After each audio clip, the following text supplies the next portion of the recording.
পয়লা September মহামিছিলের মঞ্চ থেকে junior doctors front তারা ডাক দিয়েছিল যে আজ অর্থাৎ 4ঠা সেপ্টেম্বর রাত্রে রাত দখলের এবং রাত 9টা থেকে 10টা পর্যন্ত সাধারণ মানুষকে নিজের বাড়ির লাইট অফ করে বাইরে হাতে মোমবাতি নিয়ে মানববন্ধনের ডাক দিয়েছিলেন এবং সমস্ত মানুষকে তারা পাশে চাইছিলেন।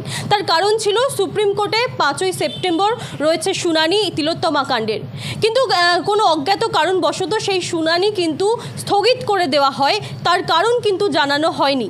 ফলে সেই প্রতিবাদ অর্থাৎ যে বিষয়টিকে সামনে রেখে এই কর্মসূচির ডাক দেওয়া হয়েছিল সেটি না হলেও আজ কিন্তু অর্থাৎ 4ঠা সেপ্টেম্বর কিন্তু আগামী গত 14ই আগস্টের মতোই কিন্তু মহিলা থেকে আরম্ভ করে সমস্ত সাধারণ মানুষ পথে নেমেছেন। দিকে দিকে কিন্তু প্রতিবাদ চলছে, দিকে দিকে চলছে রাত দখল, সাধারণ মানুষ রাত জাগছেন। এই মুহূর্তে আমি দাঁড়িয়ে রয়েছে বেগমপুর অঞ্চলে, হুগলি জেলার একটি গ্রাম, এবং সেই গ্রামেও কিন্তু সাধারণ মানুষ, সাধারণ মহিলারা, সাধারণ নাগরিকরা, যারা নাগরিক সমাজের পক্ষ থেকে কিন্তু এই রাত দখলের ডাক দেওয়া হয়েছিল এবং তারা যেটা জানিয়েছিলেন যে বিচার পেতে আলোর পথে, অর্থাৎ আরজিকর কাণ্ডের যে নক্কারজনক ঘটনা, সেই নক্কারজনক ঘটনার বিচার চেয়ে তারা আজ রাত দখল করেছেন।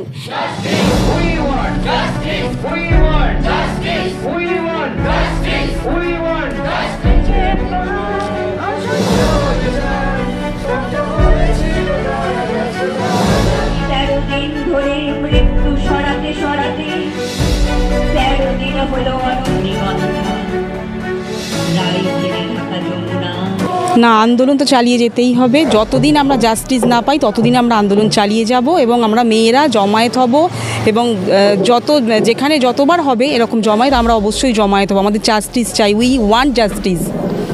আপনার নাম? মৌসুমী দত্ত। গণতান্ত্রিক রাষ্ট্র যেহেতু বিচারের ওপর সম্পূর্ণ আশাই রাখি, তবে এ মুহূর্তে সম্পূর্ণ আশা রাখতে পারছি কিনা সেখানেও একটা সন্দেহ থেকে যায়। আর সে কারণেই গোটা পশ্চিমবঙ্গের বাইরেও ভারতবর্ষের নানান জায়গায়, এমনকি পৃথিবীর নানান জায়গায় তিলোত্তমার জন্য মানুষ বিচার প্রার্থনা করছে বিভিন্ন প্রতিবাদের মাধ্যমে। আমরা বেগমপুরের বুকে এর আগেও এরকম কর্মসূচি 14ই আগস্ট রাত্রে পালন করেছিলাম, 2 দিন মিছিল করেছিলাম। আজ আমরা এই মানববন্ধনের মাধ্যমে আবারও বিচারের আশাতেই জমা হয়েছি, কারণ আমরা সর্বশেষ জানি মানুষ আশায় বাঁচে। তাই আমরা এখনও আশা করছি যে বিচার ব্যবস্থা অবশ্যই তিলোত্তমাকে একটা বিচার দেবে। এটুকুই, আর বলার কিছু নেই, কারণ ভীষণ মর্মাহত। পুজো এসে গেল, আমরা পুজোর জন্য কোনো আনন্দ করতে পারছি না। এখনও কোথাও গিয়ে জামা কাপড় কিনবো, আনন্দ করব, পুজোয় ঠাকুর দেখব ভাবতে পারছি না। আমাদের ফোনের পোস্টে পর্যন্ত আমরা অন্য কিছু পোস্ট করতে পারছি না, কারণ কোথাও যেন মনে হচ্ছে আমার বোনটা আজ নেই, তাকে হত্যা করা হয়েছে। হ্যাঁ, অবশ্যই তীব্র থেকে তীব্রতর হবে, কারণ মানুষ বিচার চায়, মানুষ শেষটা দেখে ছাড়তে চায়। তাই এই বিচারের জন্য তারা রাস্তায় থাকবে, এটুকু মানুষের ওপর আশা করি। প্রশাসন মানুষের ধৈর্যের পরীক্ষা নিচ্ছে না নিজেদের জায়গাটাকে শক্তপোক্ত করার আশায় এরকম অবস্থা এনে ঠেকেছে মানুষকে, সেটা আমার জানার কথা নয়, কিন্তু প্রশাসনেরও এটা জানার দরকার। মানুষেরও ধৈর্য বলে একটা জিনিস আছে এবং এই ধৈর্য ভাঙবে, কারণ মিথ্যাচার করে, খুন করে, ধর্ষণ করে, আর যাই হোক, ক্যাপ্টেন সাজা কোনোদিন যায়নি আর যাবেও না। এটা আমাদের প্রশাসনের মাথাকেও জেনে রাখতে হবে। তাই আমরা স্লোগান দিয়েছি, আরজি করের মাথা ধরো। মালঞ্চ মুখার্জি।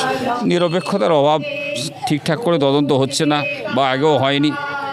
হ্যাঁ, ধামাচাপা দেওয়া হচ্ছে, সব কিছু ট্যাম্পারিং করা হচ্ছে, এই কারণেই হচ্ছে না। চালিয়ে যাওয়া উচিত, কারণ এরপরে আর যেন ভয়াবহ কোনো ঘটনা ঘটে না, আমরা যেন আর কোনো ভয়াবহ ঘটনার সাক্ষী না পাই, সেই জন্য এই ঘটনাকে চালিয়ে যাওয়া উচিত আমাদের।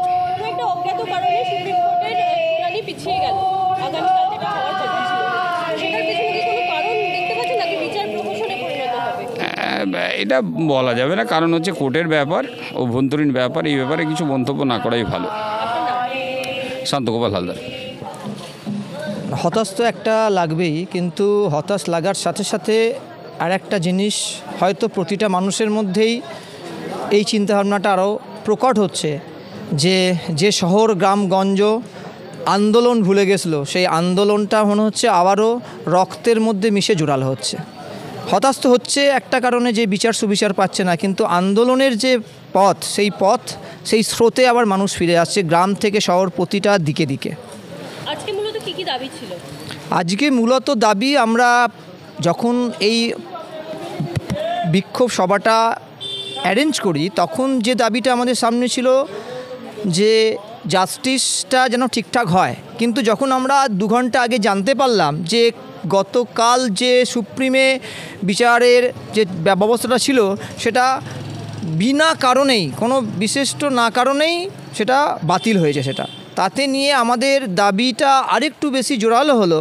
যে বারবার আমরা যেটা মনে করছিলাম যে হয়তো আমরা আগেও দেখেছি যে সরকারি কর্মচারীদের ডিএ মামলার মতো তারিখ যেমন দেওয়া হচ্ছে, হয়তো এটাও না যত গ্রামবাসী বা যত রাজ্যবাসীর পথে নেমেছে এইটাও না তারিখের পর্যায়ে চলে যায়। আচ্ছা, সেক্ষেত্রে তো ডাক্তারদের যে আন্দোলনরত যে চিকিৎসকরা রয়েছেন তাদের তো কিছুটা সফল বলা যায়। তারা যে 22 ঘন্টা পর পুলিশের ব্যারিকেড তুলতে পেরেছিলেন, সেই জায়গা থেকে কি দাঁড়িয়ে আশা করতে পারছেন তো বিচার আসবে? না, আশার থেকে বড় কথা হচ্ছে নিজের আয়নার সামনে দাঁড়িয়ে একটা হাসি অনুভব হচ্ছিল যে যুক্তরাষ্ট্র কাঠামোয় সারা দেশের মধ্যে একটা নজিরবিহীন ঘটনা, যেখানে সিপির নিজের হাতে নিজে পদত্যাগপত্র গ্রহণ করছেন। জানি না এটা যুক্তরাষ্ট্র কাঠামোয় কোনো জায়গায় এই ধরনের নজিরবিহীন ঘটনা ঘটেছে কিনা। এটা দেখেও নিজেকে লজ্জিত মনে হচ্ছে যে এই ধরনের একটা মানে প্রশাসন আমাদের এখানে চলছে। বিচার যতদিন না আসবে ততদিন কি আপনারা আন্দোলন চালিয়ে যাবেন? আমরা যতদিন না বিচার আসছে ততদিন আমরা পথেই থাকবো।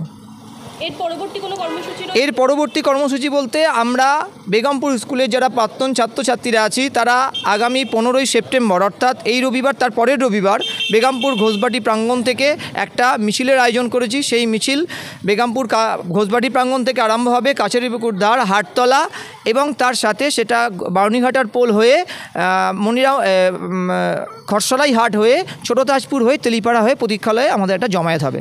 15ই সেপ্টেম্বর আমাদের নেক্সট কর্মসূচি। কিন্তু এর আগেও যদি কোনো কর্মসূচিতে নামতে হয়, সেই ধরনের যদি কোনো আমরা দেখতে পাই, তাহলে হয়তো তৎক্ষণাৎ কোনো কর্মসূচির ডাক দেবো। কারণ সবচেয়ে বড় কথা, এখন মিছিলের জন্য মানুষকে ডাকতে হচ্ছে না, মানুষই নিজেরাই মিছিলে খুঁজে নিচ্ছে। এটা আমরা বিভিন্ন জায়গায় দেখতে পাচ্ছি যে আমরা মিছিল ডাকবো, মানুষ আসবে, এরম ব্যাপার নয়।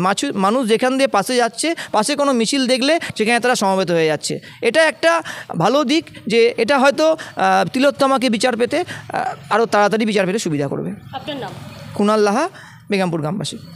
এখানে আমরা যেমনটা দেখলাম, হাতে মোমবাতি মশাল নিয়ে কিন্তু আলো বন্ধ করে দিয়ে তারা প্রতিবাদ জানালেন, তারা স্লোগান দিলেন এবং তাদের একটাই দাবি যে আরজি কর কাণ্ডের বিচার চাই।